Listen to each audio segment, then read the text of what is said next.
School college थिंजलबगी Matang से इन हौजिक हाइजेबेदनी मसे पुनमकी ओइना अखोई लाइबक थीबनी हाइब तारे हौजिक माइरोइसिंग ओइबा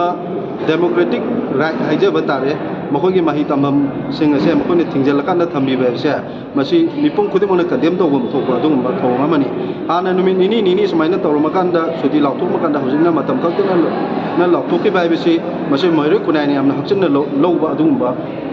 तांगक अमनी मसिना महिरुइसिंग असिगी ngसाइगी ममांग दा अखोइगी कोविड 19 की मतमदगी हौना माइ तंब फंगदबगी अवाब मायम मायुनख्रे मदुगी मतुंगदा अमु 2023 की मे अहुमदगी सुमाइना इरांगसे कंसलबदगी माइ तंब फंगदन ले अदुना मसी सुमाइना सुम इहौ अमा हौरकदौरे नत्रगा कयगुंबा लेबाकी बिरांग खुदिंगदा माइरुसिंग हे ताइनबगी मोंग अमा चथरपसे मसी यामना आराम खुंखांग अमनी मसी तौनजनिंगदे मरमना लेंगाकी उब पिरे मसी हंदोक्त्रगदी अखोइ वखलोन मानबा अखोइ माइरुलुपसिंग अखोइ पुनसलकांदा मदु सबसाना मदु अखोइ रेस्पोंस अमा हाइजब तारे माइरुसिंग डेमोक्रेटिक राइट से काननबगी दमकता अखोइ सेम सारी हाइबो हम गमले थंजगे।